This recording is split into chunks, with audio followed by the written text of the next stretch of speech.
Satkhira chamber of commerce and ইন্ডাস্ট্রির সভাপতি নাসিম ফারুক খান মিঠুন নামে সাতক্ষীরা সদর থানায় হামলা ও ভাঙচুরের মামলা প্রত্যাহার ও নিঃশর্ত মুক্তির দাবিতে সাতক্ষীরায় ব্যবসায়ীদের মানববন্ধন অনুষ্ঠিত হয়েছে।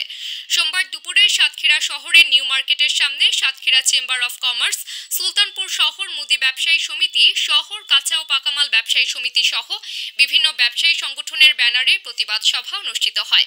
সাতক্ষীরা চেম্বার অফ কমার্সের সহ সভাপতি কামরুজ্জামান মুকুলের সভাপতিত্বে প্রতিবাদ সভায় বক্তারা বলেন, নাসিম ফারুক খান মিঠু সাতক্ষীরার একজন সমাজসেবক, জনদরদি, নিরপরাধ মানুষ। প্রতিবাদ সভায় বক্তব্য রাখেন সাতক্ষীরা চেম্বার অফ কমার্সের পরিচালক সৈয়দ শাহিনুর আলী, সাংবাদিক হাবিবুর রহমান হাবিব, সুলতানপুর শহর মুদি ব্যবসায়ী সমিতির সভাপতি আলহাজ মোহাম্মদ সিরাজুল ইসলাম, শহর কাঁচা ও পাকামাল ব্যবসায়ী সমিতির সভাপতি মোহাম্মদ রওশন আলী প্রমুখ।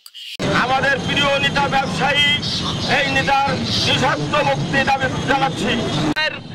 অবিলম্বে নিঃশর্ত মুক্তি চাই।